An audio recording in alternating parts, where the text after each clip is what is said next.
Hello, hello, and welcome to this BetaTalk town hall with our city, New York City's first ever Chief Technology Officer, Minerva Tantoco, who we're very lucky to have with us.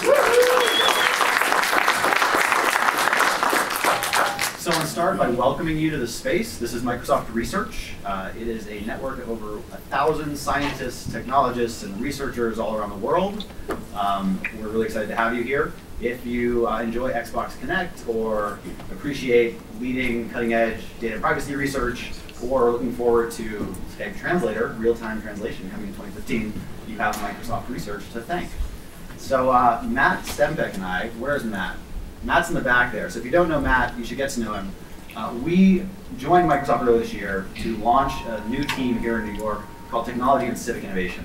And our whole job is to partner with the community here in New York on the issues that matter, the things that matter, and to figure out the role that technology can play in making people's lives better. And one organization that we're very, very happy to be partnering with is BetaNYC. And BetaNYC has done amazing work for the last several years, ranging the gamut from activism to building useful, productive apps, to building a community. And I think that's one of the most important things, and that's how we all ended up here tonight. So with that, I'd like to introduce the co-founder and executive director of BetaNYC, Noel Hidalgo. Take it away. Thanks. Let's see.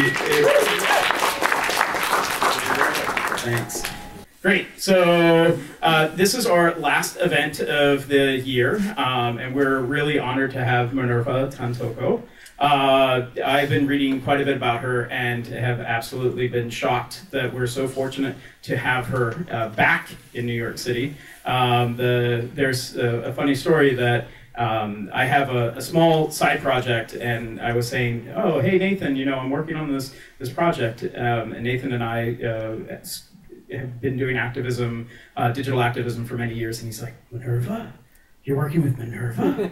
She's the CTO of the city? That's awesome. I worked with her at Palm. She's revolutionary. Congratulations. So she has 2 great interviews on her LinkedIn profile, which I'll be sharing. And I think what you're going to see this evening is just an epic technologist and a promising leader into the 21st century. And so thank you for coming out. Thank you for the first interview, I guess. So, all right. Do you have anything that you want to say as an introduction? No, that was great. Thank you, and good night. Well, I think, let's see here. Wait, I got a clicker over here. Okay.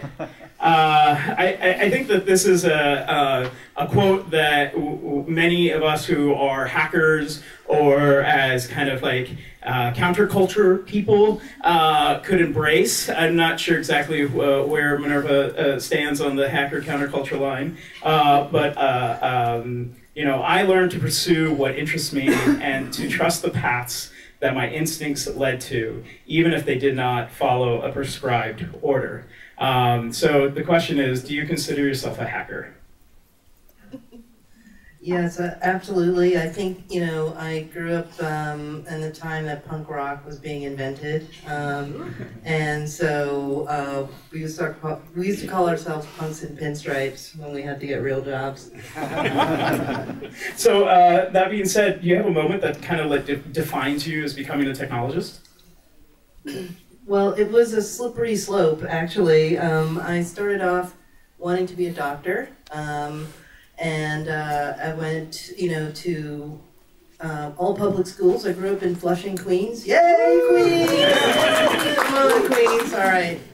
I went to public schools, and then I ended up at Bronx Science, and still doing a lot of biology and chemistry and all that fun stuff. We did do a little programming with punch cards, and then I went to college, and I thought, well, this is the place I'm going to, do my organic chemistry and do all that great, pre-med stuff. And for one of my classes, was a psychology class. They had this, mainframe thing that we were going to run our statistics on. And the minute I touched that, it was a VAX machine, a VAX mainframe. It was over. I was like, oh my God, this is exactly what I want to do. You know, the year was like 1982. And, you know, I never left the computer center after that, basically. I switched my major to cognitive science and philosophy to study the brain and how to make computers think. Started writing, you know, Lisp programs, and actually left college in my junior year to start a software company in Silicon Valley. It was an artificial intelligence modeling tool. And so by now, of course, you can imagine my parents are freaking out. They're like, their doctor-to-be has now just left college doing something with computers, which, remember, in the 80s, you know, hardly anybody knew what that was. And didn't even finish school yet. I did go back, just, you know, I went back. And so, you know, and went off to California, you know, with a bunch of weirdos, and rented a house, and we lived in the house and programmed out of the house. And, you know, I went to visit Xerox PARC, and I met, actually a few years later, I met Bill Gates. And he was trying to get us to use this thing called, you know, Windows. And so, you know, I did go back for my final semester and wrote my thesis on the concept of objectivity. But because computers can computers have a knowledge of subjective knowledge. So in any case, finished that. We sold the company 5 years later, and to Computer Associates, and you know, worked on some great projects there. And what was the question? Do you have a moment that it defined? Do you have a moment that defined you as a technologist? Yeah, I think that was it. You know, it was really not a choice. I just couldn't stop doing it. I'd always played with the little games. I had Pong as a kid, and, you know, all that stuff. But that was it. I just knew what I wanted to do, and, you know, after that, I just continued on my path. But it was that, you know, initial figuring it out so that you could type in, and I became, you know, the VAX mainframe sysadmin, and, you know, and that was it, you know, and it's one of those things that you just know it when you feel it, you know it, and you have no choice in the matter. Awesome. So do you have any, so we're all geeks here, we can all claim to be geeks or hackers or whatever, you know. Do you have a moment that, so how has science fiction kind of like impacted your perspective of technological possibilities? That's a great question, because I'm like a total nerd. And I guess I would say that I'm more of a Philip K. Dick versus Isaac Asimov, if that makes any sense. And, you know, it was particularly the, you know, and Philip K. Dick specifically because he kind of dealt with the idea of, like, how do you know you're not a robot kind of questions, and also the Cartesian question in philosophy, you know, I think therefore I am, but, you know, but you still could be a robot, and that's all, you know, kind of the matrix. And so it really did open up my thinking around what is thinking, and how do we get, what is learning, and how do we get machines to do that. And one of my first projects was to write a natural language parser, you know, for for language translation purposes. And so that did sort of get me to study a little bit more, not only about linguistic structures, but also how the brain processes sound into language, psychoacoustics, which was really, really interesting to me. And so, you know, and so any kind of themes in science fiction that deal with what is reality and sort of the proto-version of virtual reality versus actual reality is all about the Cartesian machine. So it's Philip K. Dick all the way. I feel like we should be having a different interview here already. But you have speaking about your enthusiasm for technology, you have a great quote in one of the interviews which states, "My personal hope is that we use these technologies," and you're talking about broad levels of just the type of technology that you were speaking of, to spread knowledge and improve education, especially in underserved communities. And you said this as the CIO of CTO of UBS. So how does kind of like that thinking now translate to being the CTO? Yeah, I think, you can see the early signs of like being the only liberal on Wall Street in some of my interviews, and so I was very much focused on, in particular, when I had been transferred to Asia Pac to be the regional CTO for a big Swiss bank.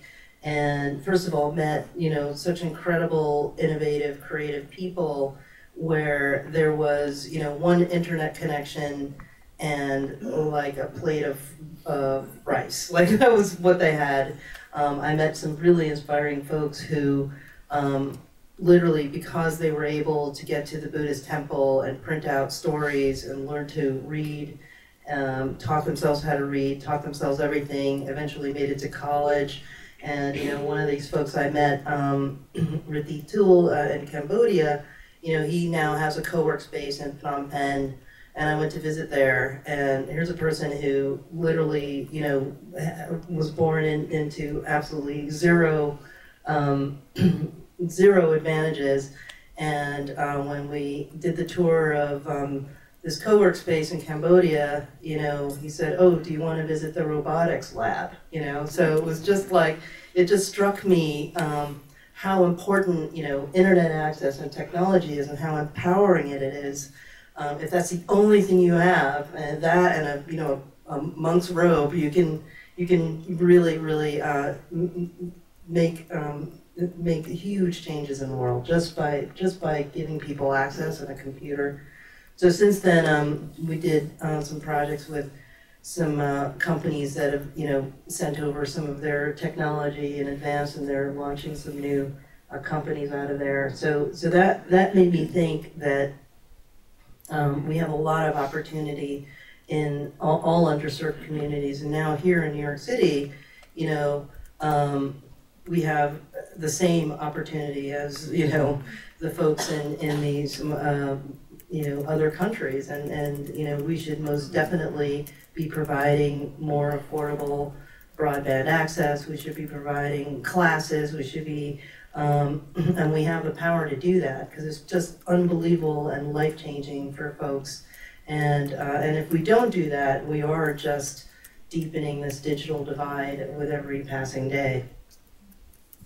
Great, that's amazing stuff. I too was in Cambodia, and in 2007, and saw them literally. So if you don't know Khmer can be written up, down, left, right, right, left, bottom up, up, and they were translating all open source software so that way they could get connected to the internet. And they even created their own keyboard because nobody supported Khmer. And like some of the most inspiring hackers that I've seen in my global journeys also came from Cambodia.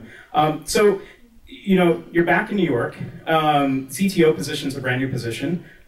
What does the CTO do, and why is it needed at this particular time? Yeah, that's a great question.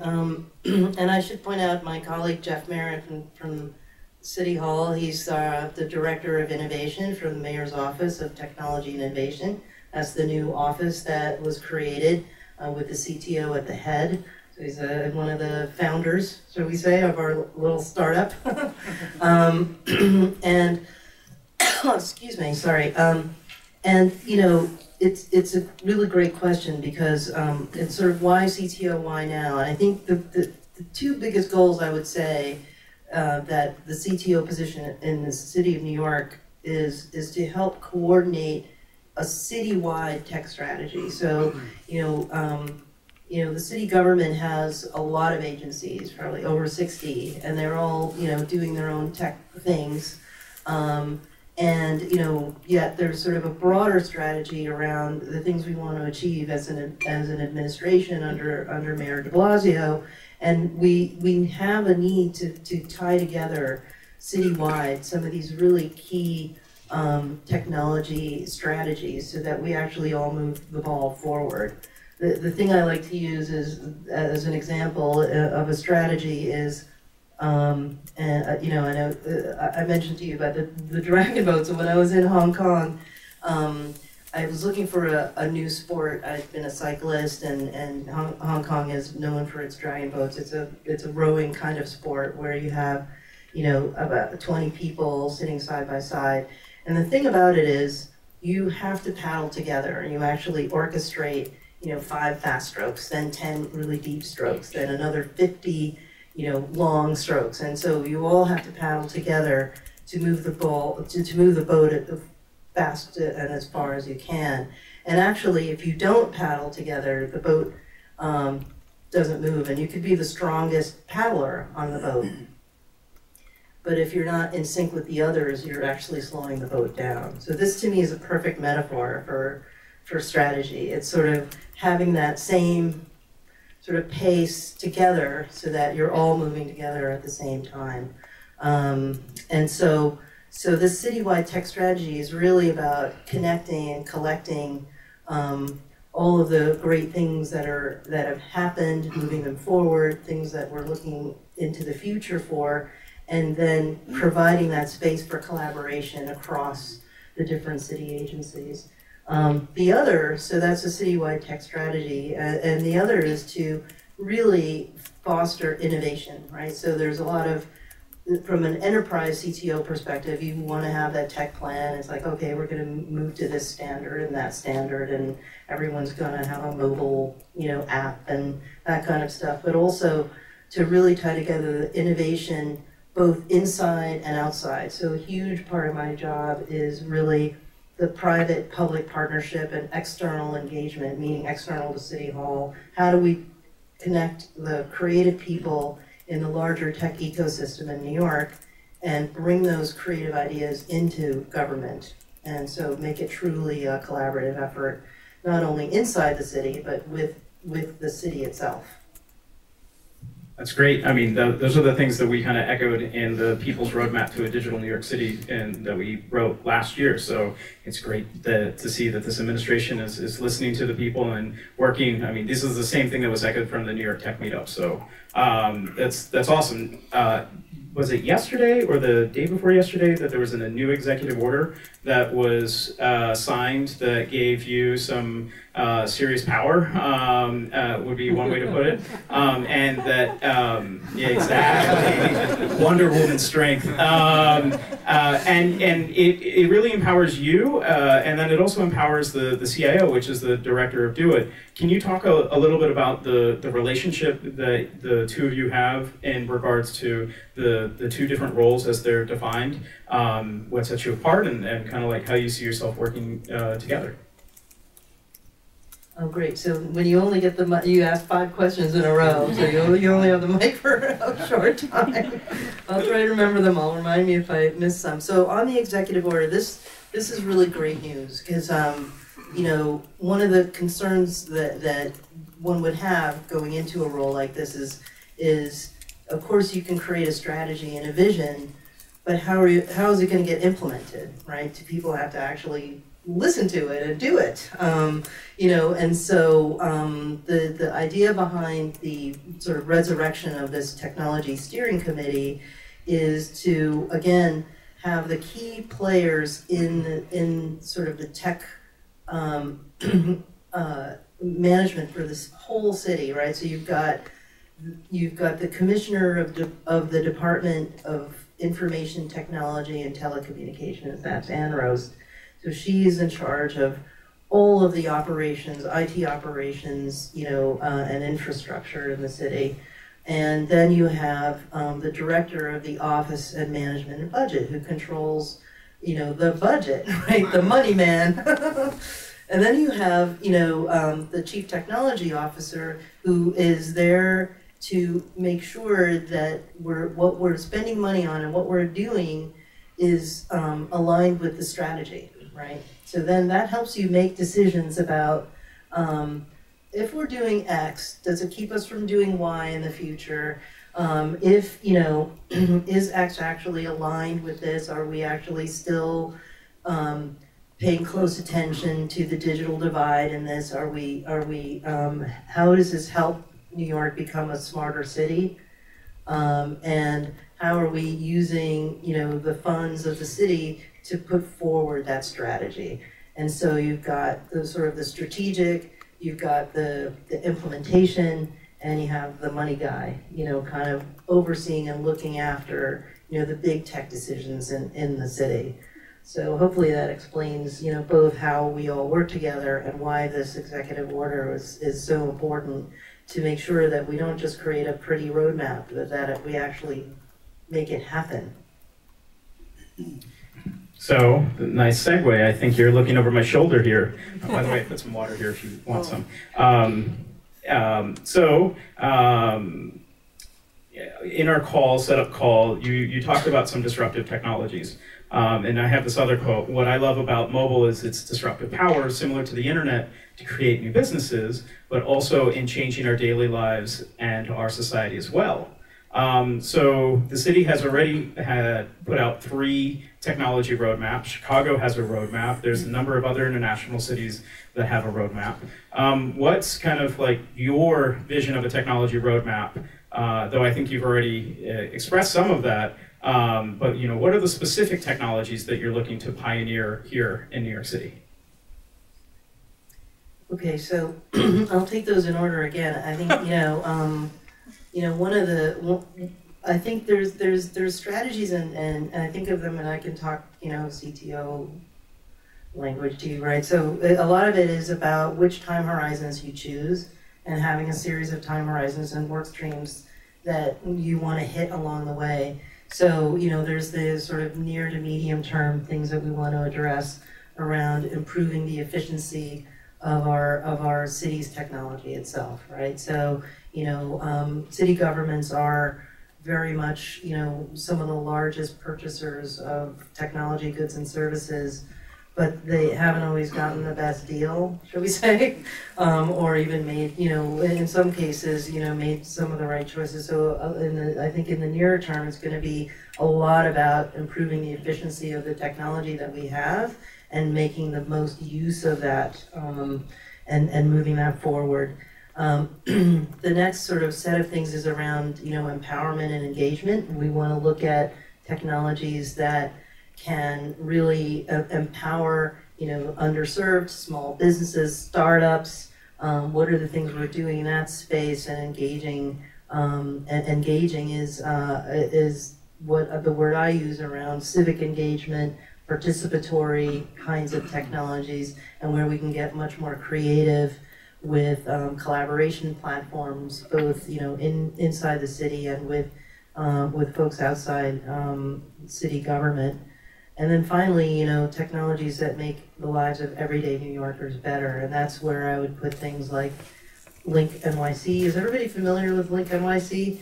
So, you know, that was part of a long 2.5-year process, but fits perfectly with sort of this notion that we can actually affect, you know, the everyday lives of New Yorkers with better technology. And so, you know, we're converting these really old payphones that, you know, someday, you know, some time ago, we thought this would be awesome. They're like, look, you can put quarters in this machine and it makes phone calls. That's cool, you know.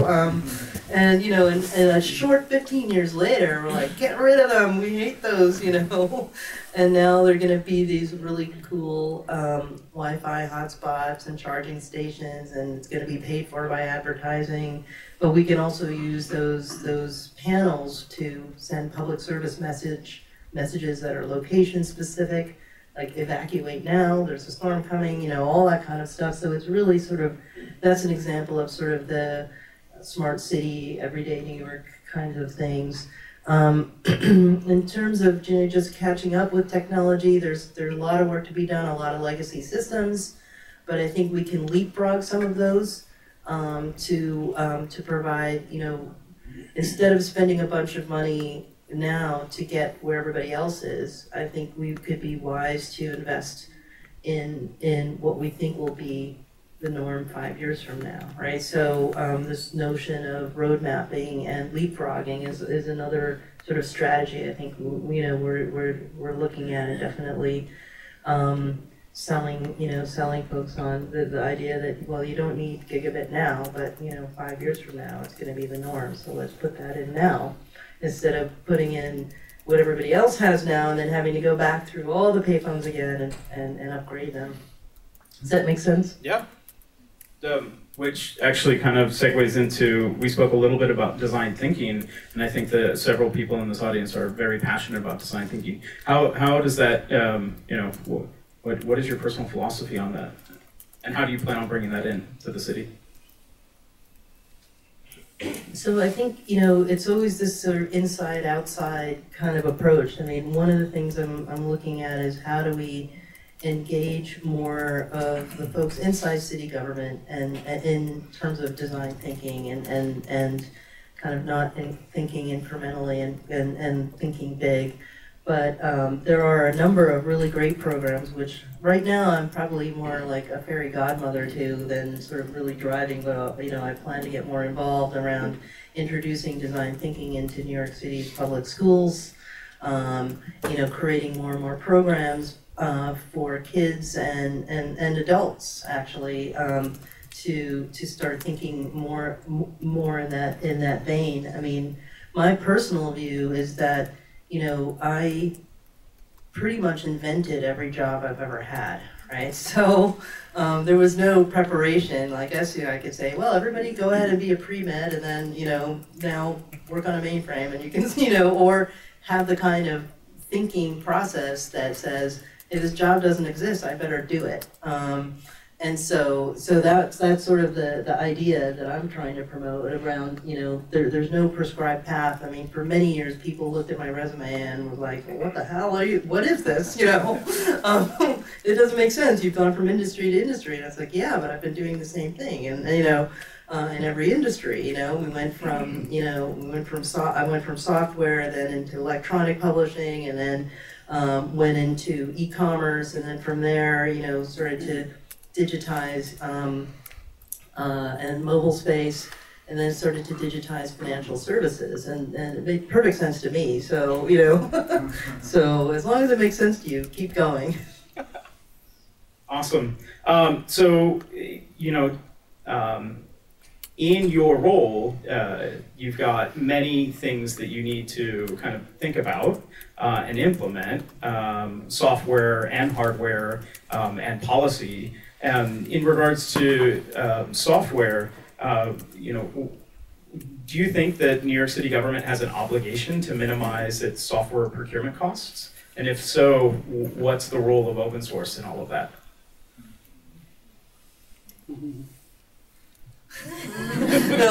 Wow, you can hear a pin drop now. So I'm definitely, that was probably some of the first words out of my mouth when I arrived in City Hall. And, there's many complexities. And as I said, it's certainly in financial services, it's come a long way, from when I first started in a financial services company. They were like, not only do we not want you to use open source, if you do, you're fired, to now, like, there's a standard, right, that we could use. So I think, there's always a cycle in things, and for every sort of industry, there's different complexities around implementation. But I personally am a huge fan. When I have my wild thoughts, on a Saturday night, I think about a virtual city operating system that, basically is essentially the virtual version of New York City that is a stack. I know that gets you all excited, no?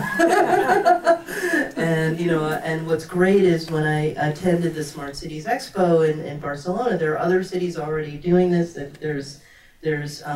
We can start connecting our stacks to other cities' stacks, and this stuff gets me really, really very excited.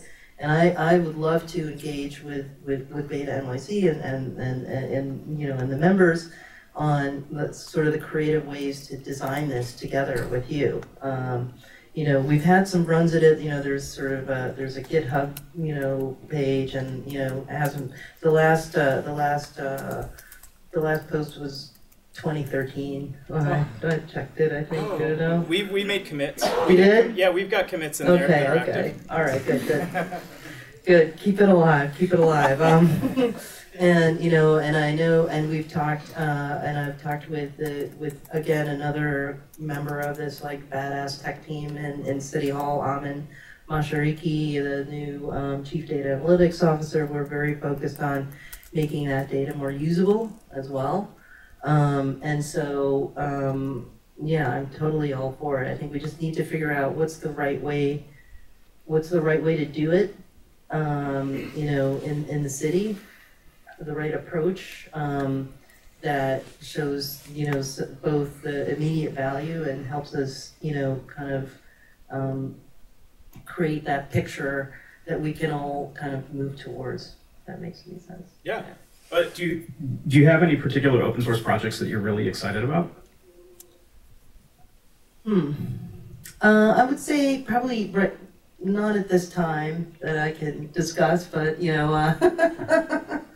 but yes, I've been looking at basically right now. I'm looking at what's out there, what's already been done, and what we can leverage in terms of the assets. I know there's a ton of assets already out there. And just, so this is my 10th week on the job. And it's been like, drinking from a fire hose effect. But, and there's a lot of great stuff out there. And that's why I really do think that it's not just about me making decisions. It's about hearing from everyone and going on this listening tour, and that will help me prioritize a lot of this stuff. Cool. There's a lot of opportunity for the CTO. I mean, the city produces so much technology. A lot of that technology is to provide services to people who really need assistance and help. And so, what's the idea of the CTO providing technology solutions or guidance for agencies to help the people who really need it the most? That's a great question, and it really does have to do with setting up the principles by which we're going to create the policies in city government. So, I'm very much about there are some flavors, let's say, of CTO that are around prescribing, every little thing and creating a bunch of standards. I came in, very openly saying that's not what I do. I think the right approach to a city as incredibly creative and complex as New York City is to define a common set of principles that can guide each of the agencies and each of the other organizations around the city to do their work. So an example of this is like a principle around privacy, right? So instead of trying to write everyone's, privacy policy for them, we're gonna, look at how do we create a set of principles that protect, New Yorkers, because an agency that handles, health information is going to have a different policy than one that just collects email addresses to invite you to an event, right? So, so this notion of a principles-based, principles-led kind of governance is sort of the centerpiece of the approach here. And, one of those principles is going to be, how is this helping the people that need it the most, right? So for every program and every project, that's going to be one of, in addition to, is it secure, is it scalable, and all those illities that you as a techie might look at, but it's one more illity, equality, right? Is going to be one of those things that we look at.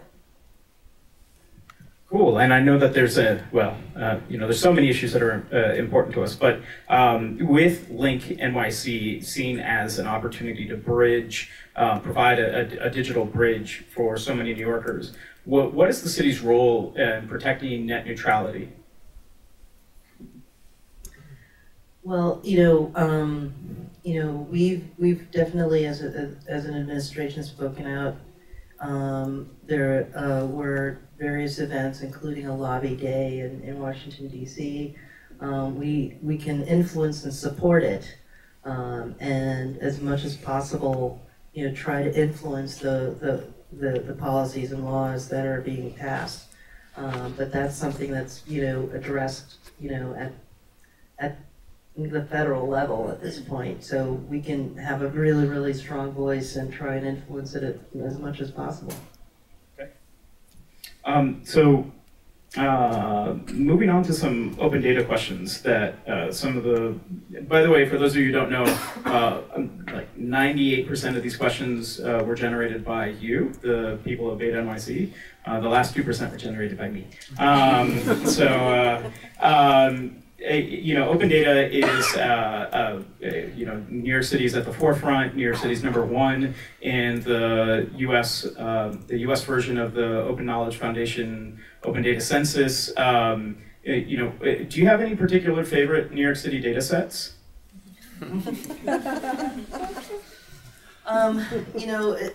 Not really. I don't make me choose which child I like best, I guess. I think we're looking at publishing even more wherever possible, as well as making what's out there more usable and sourcing better and better APIs to do more kind of really kick-ass applications. But one of the challenges of the aforementioned legacy systems makes it sometimes difficult to expose that data in an easy way. I was in a meeting the other day where someone asked me, is it hard to get data? I said, oh no, as soon as we ask for it, they fax it over. So it's really easy. So, I think there's work to be done for sure. Okay, you want me, I'm really excited about this census of trees. Don't ask me why, but where's Jackie? There's there's a census every 10 years of every tree in New York, and they're going to map it, with new geospatial markers. The way it was done, before was literally the street address, tree number 5, like that kind of thing. And so this is going to really, really help. And I'm calling it the Internet of Trees. But it really, for some reason, that one just really captured my imagination. And we have a few other anniversaries coming up soon. BetaNYC is due for an update in 2014 in the 10-year capital plan. And 2024 will be the 400th anniversary of the founding of New York City. It was founded by the Dutch as a trading post in 1624. So I'm just super excited about that as well.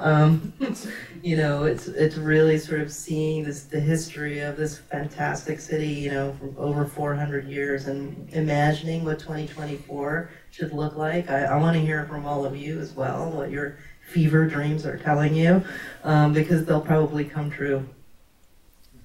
So, but besides just technology, what are some of the other obstacles that agencies, or that you've seen agencies have in regards to releasing data? Apart from not having a fax machine? Well, look, there's a really, I talked about privacy before, so there's a real and good tension between sort of open data and privacy, right? So when you think about some of the NYPD data, you also have to keep in mind victim protection, right? So, so some of that just has to be sort of, we need to thread the needle a little bit on that, because we want to, of course, have as much data available as possible, but we also want to protect from having the data used for nefarious purposes, or and so or things it wasn't meant to do. And so that's I think the tricky part with some of that, and I think there's many more advances in sort of anonymizing data and kind of helping to still provide really, really useful data sets, but to somehow protect and segment it enough that it can't be misused. Yeah. YARP, as some would say. I guess I want to ask you so many more data questions. Can I keep on asking you about data? I know it's not you're not the chief data or analytics officer, but for the experience that we've had is that making sure that the right technology in place is one half of the foundation. The other half of the foundation is making sure that schemas are properly conceived of. And New York State is pretty forward-thinking in regards to its FOIL law that allows for the separation of personal identifiable information from some of the non-PIIs. And so we can get that data. And New York has been a leader at the state level and at the city level. But those systems sometimes require updates, and people are kind of stick in the muds when it comes down to updating technology. Like we still need the data. So how critical is data sharing to kind of your vision of technology? Yeah, it's absolutely critical, and it makes it all very deliciously complex. But one of the conversations, if you want to know what one of my days is like, it's like, well, do things have privacy, right? So, is a device ID, is that personally identifiable information, and should it be treated as such? Because maybe, maybe your phone clearly is, but what if it's your thermostat, And so, so I think, absolutely we have to have all the right things in place. And just to clarify a little bit, because I consider my relationship with the Mayor's Office of Data Analytics, I consider them my client in a way, because I'm sort of developing a technology strategy that's going to support the end users of the data, which is the analytics team. And so I'm looking at how do we design and define our data architecture in the city so that that is continuously moving towards sharing first. So one of the things that I'm promoting inside the city is this sort of share first. If you're going to do something, don't think of sharing that data as an afterthought. Design it in bake it in from the beginning or sort of like while you're in there opportunistically, can you also classify the data and do all this great hygiene stuff. And there is the beginnings of a kind of data services layer here and there. Again, in my assessment of what assets we have, that's one of the things I'm looking at. And then how do we create sort of the data, first of all, a target state of our data architecture, and then the strategy to move towards it, specifically to support the analytics we want at the end. And then kind of building the step-by-steps to get there. And maybe it's vertical by vertical, but maybe we'll have to do some horizontals initially. And then also who owns and curates all of that as well. So it's sort of the really unsexy back-end stuff to support, MODA's work. And to that extent, how do you see the role of community-based organizations or community advocates using the data? Should there be a two-tiered data system, or should it all be using the same stream? Okay, I'll rephrase that. To give some context, BetaNYC produced a report, I think also on Monday or Tuesday, that talked about the data discrepancies within crash data.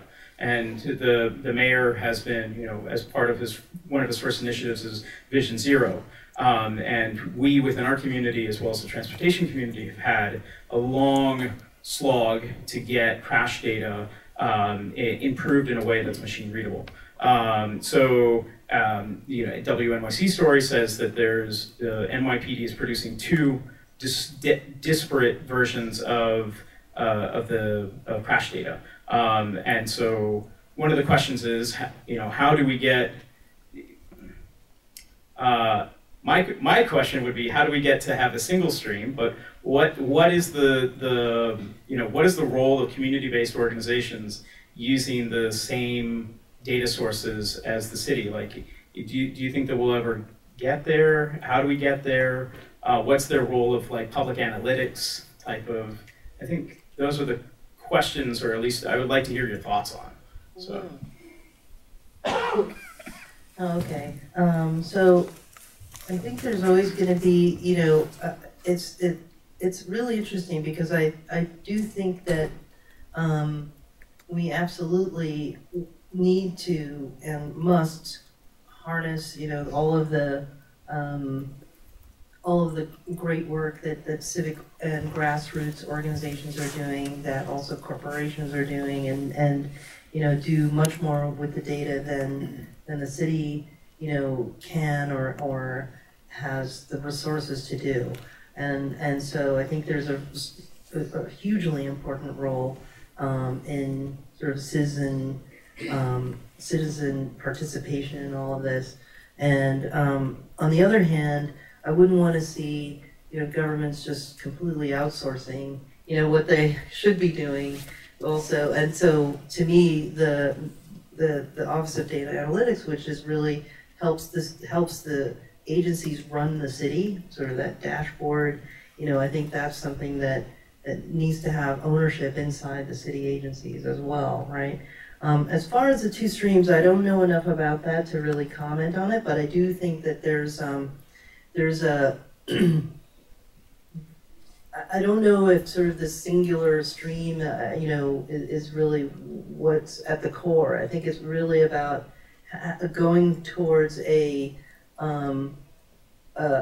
set of data that is both organic and can be, okay, so let me step back a little bit. So having done some work, not in the city, but in the past and around big data and analytics programs, to me, the most amazing insights were ones that mixed, different data sets from different sources. Those, to me, produced the best insights. The things that you could get commercially, the things that different, cities produce, and then I would think that that citizens themselves would start producing data as well. And so I envision a kind of, melting pot of different, data sets that will really produce these golden insights. So when you mix those, so some of the best insights are when you mix sort of that wacky data you never thought, and that's where all that occurs. And I think that's definitely our goal. And as I said, there's potentially an opportunity to create a common language and common set of, a common metadata agreements, as well as hierarchies that will help us all talk the same language. But it's such a moving target that I think, it's going to be a bit messy for a while. I think you answered exactly the question that I was looking for. So, that being said, we're seeing quite a few startups in the city start to use the Open Data Portal, and so do you have any favorites? Have you seen anything? Should I move on to the next question? Yeah. Okay. Speaking about startups, see, that was just a segue for me to listen up a little bit about startups. How do you see the city interfacing with small tech companies and having them? And this is a very important question: is having them work with battleship agencies. That's a term that the former chief analytics officer used in regards to describing police, fire, sanitation, health, emergency response. So how do small companies that are looking to fail quickly, fail fast, work with organizations that are part of the city that almost have a responsibility not to fail? You put it perfectly well, because one of the challenges of sort of being in the mayor's office of innovation is it's by definition risky. It is by definition about failing fast, and that is something that you don't want your governments doing necessarily. And so I think there's a couple models for this, and especially after having been at the Big Apps competition. Actually, I was one of the judges, and I was really happy to see that one of the winners, HeatSeek, They produce low-cost sensors that measure the temperature in a building so that people whose landlords are not heating their building could get a printed report, basically, and sort of it passively records it, and they could take that to court and, you know, force their landlord to heat their home. And these are people that at home they need to turn their ovens on to stay warm. The kids are always sick. It's awful. And winter's coming. And you know, the way they have to do it today is keep a paper log, take the temperature themselves, keep a paper log, get a building inspector to come, and you know, you have to be home and measure it at this, you know, write down the time, and it's very laborious, you know, because it's the onus is to prove that your home's not being heated, right? So these sensors were a fantastic idea. And so one of the things that we did afterwards, we helped them get a pilot going in 10 of the city buildings, right? And I think this is a great sort of function and pattern that certainly the Office of the CTO and the Office of Innovation can really help with, is sort of that matchmaking between all of these great ideas and where in the city would they go and what's the right way to approach them. And how do we maybe even incubate some of these for a little while first so that they're city ready, as it were. Maybe they don't have the right security or they sort of took a guess at how the process is, but it could be improved with these 5 things. And so I think there's a really strong push to look at, and I've been working with the Economic Development Corporation and other agencies within the city to say, how do we help these great ideas get incubated and accelerated into the city. On the flip side, we also have to work with how do we then acquire them, right? So how do we get that technology into the city? And there's so many rules and regulations around, you know, what we're allowed to buy and who we can buy them from. So that's the other side of the coin that we have to look at. And, you know, we're in the process of sort of brainstorming some of these ideas, but you know, it is something that I personally would love to see, because you know, after the morning after the hackathon kind of thing, you know, what happens then? And there's a really strong push, and you know, I've seen it work in other places. So a lot of I did a lot of work with startup weekends and many hackathons where there was mentoring and kind of a built-in customer at the end of the hackathon. So that's something I really would like to see and would love to, get your thoughts on as well.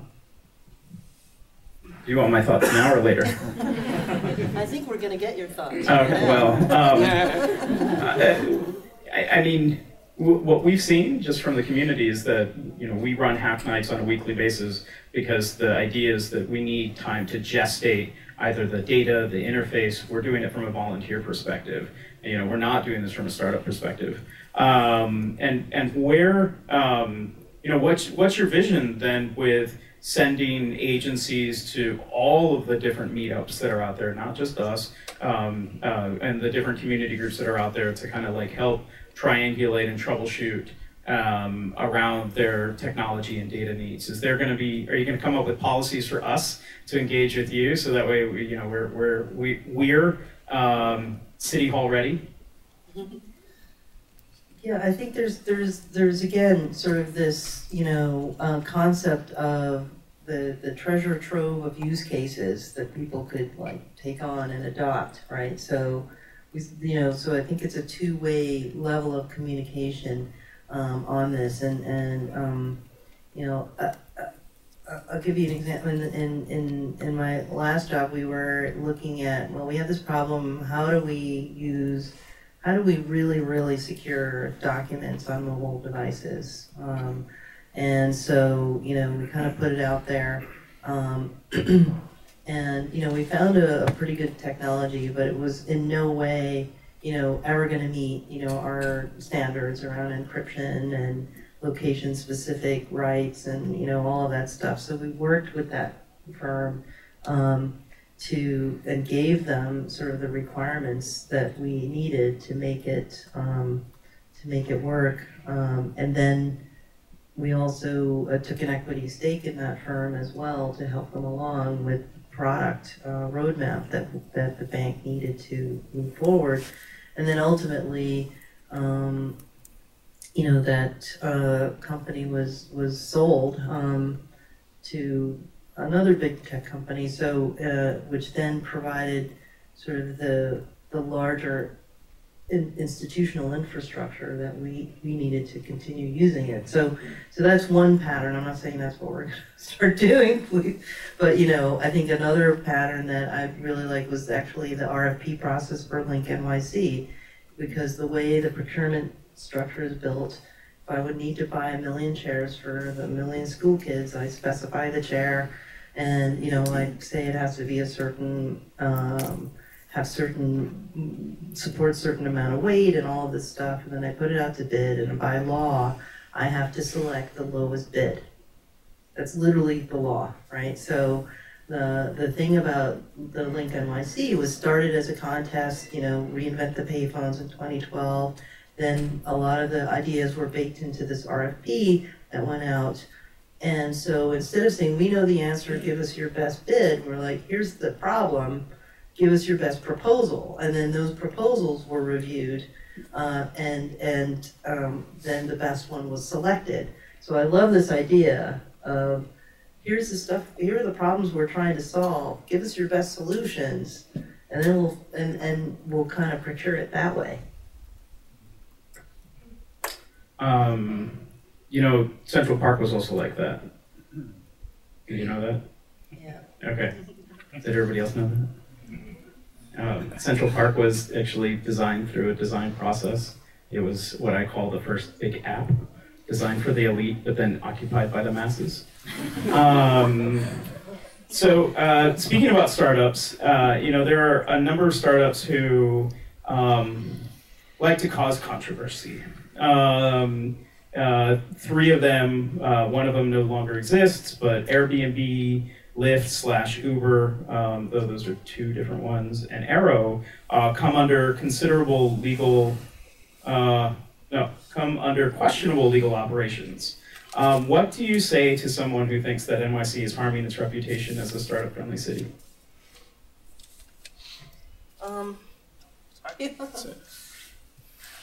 Okay, so first of all, let's just be clear. New York City is a startup-friendly city, to say the least. We intend to be the most tech-friendly city in the world, and so I think, you know, as a city, we're very, very open to not only new business models, but new ways to deliver existing business models, right? And so, you know, what's important to understand about, you know, companies that want to come to New York is that we absolutely want to engage and be part of making you successful in the city. But, you know, there are still some things that are, you know, against the law or unsafe. And we also have a responsibility to protect, you know, New Yorkers' safety. So, you know, so there is a natural tension there. But, you know, we absolutely support startups. We're doing a number of things I think you'll see soon in the next year, specifically targeted to help new companies set up in New York.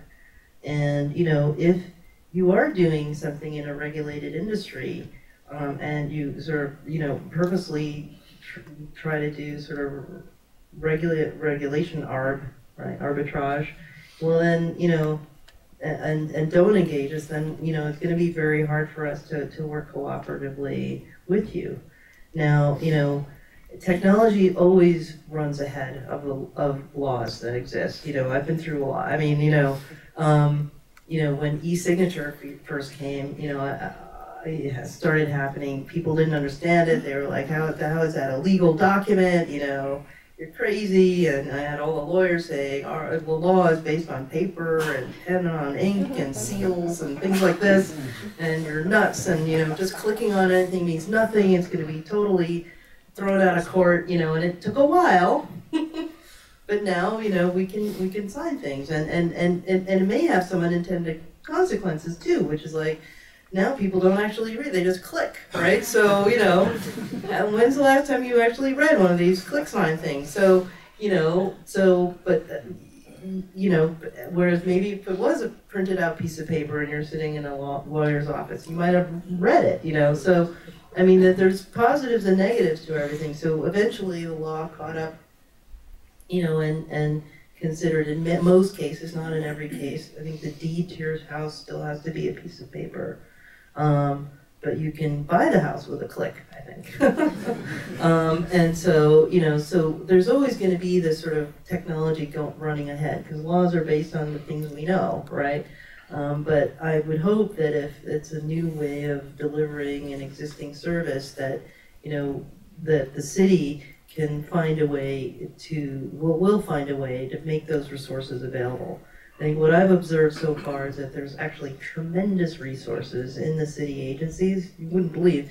The problem is it's almost too much, right? There's like too much information on how to set up and which license do you need, and you need like a personal guide just to get you through the process. And so I think the resources are there to help people set up. I think we want to do more of a customer relationship focused approach. It's like, instead of here's all the agencies and here's, you know, everything they provide, you figure it out, right?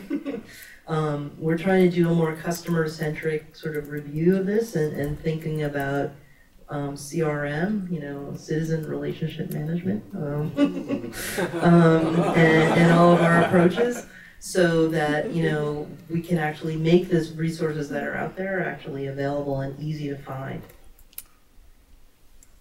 So not all the people that you're serving are citizens, so I would say that they're neighbors.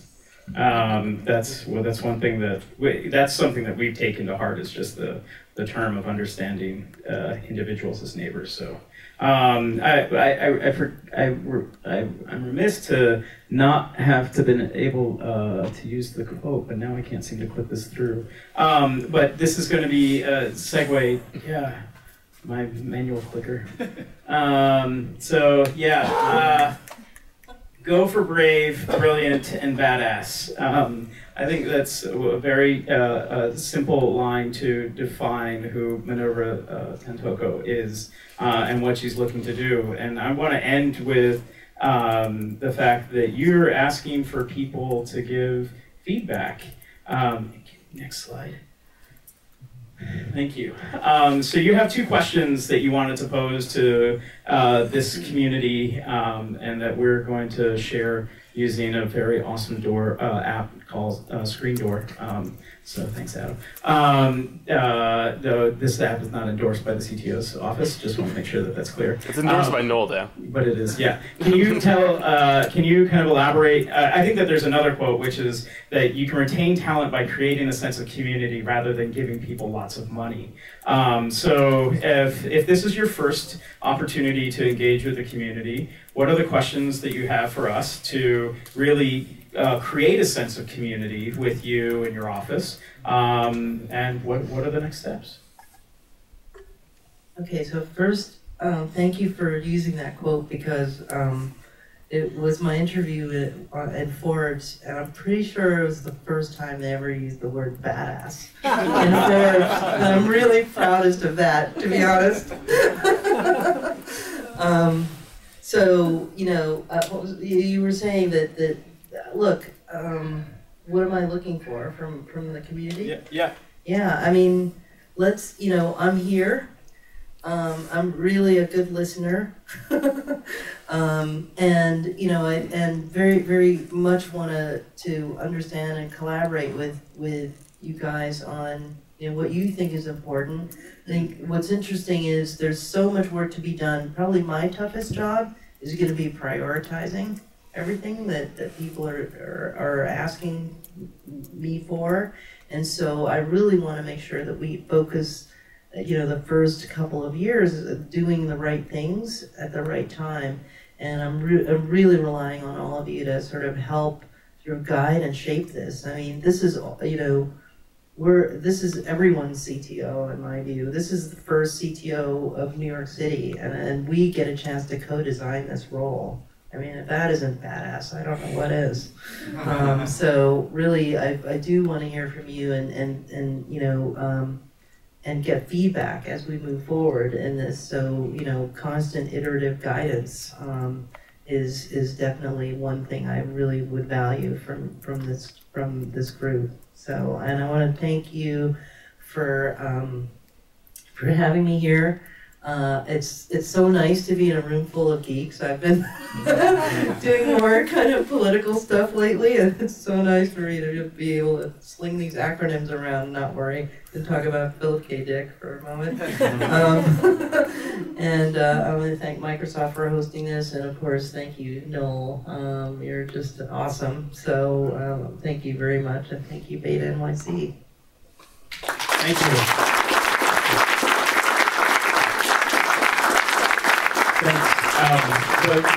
Before you stop clapping, I'd like to get all the volunteers who have little pins on and who helped host or check people in throughout the last year. I want you to stand up.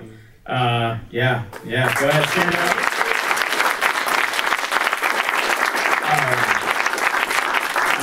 We couldn't have done and survived this year without kind of the community-led approach to running all of the events that we've been doing. I've done a calculation. There are how many weeks in a year? 52. Guess how many events we've ran? 52. 54.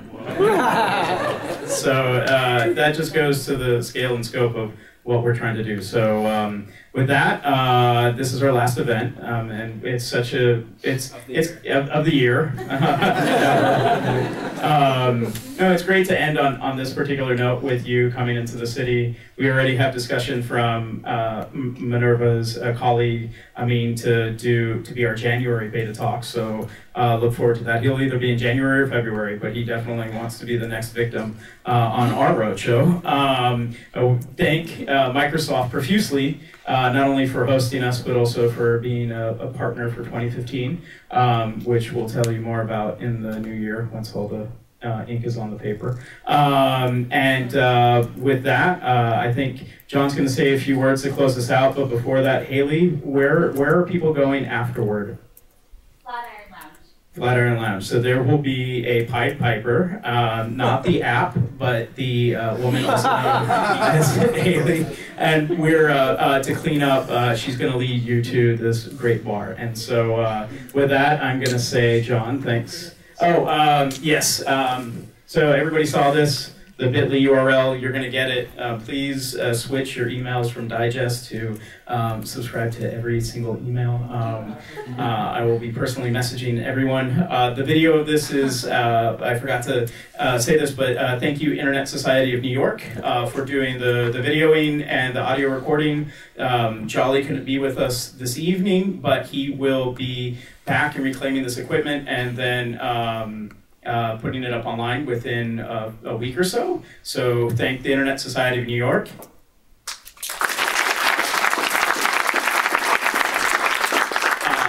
And once again, thanks Microsoft, and I'll let you have the last word. Wow, thank you so much. What a fantastic hour. Such substantive conversation, the opportunity to hear from Minerva and from the BetaNYC community. It's fantastic. And the fact that you wrapped it up with an invitation to continue the conversation that's the best. And before everyone heads off to Flatiron Lounge, you've got a few minutes to hang out here, drink some more, grab something to eat, and then head on over together. So one thing I was thinking about while sitting here was how exciting it was to hear that we need to have technology that helps those that most need it. That's a conversation that I think was missing for too long, and thankfully we're hearing it more and more today, and it's great to hear it from our civic leaders, as well as the grassroots. And I think of the cliche, a rising tide lifts all boats, and more recently, a rising tide lifts all yachts. And at the end of the day, it's up to us to fix that, because we're not the people in the boats, we're not the boats, we're the water. And what we do, the movements we make, the changes we make, how we live our lives, that's what determines whether we go up or down as a community. So thank you all for doing that. Thank you for being part of this community. Thanks for being here tonight. We're really looking forward to a fantastic 2015 together. So with that, thank you, Noel. Thank you, Minerva. Rock on.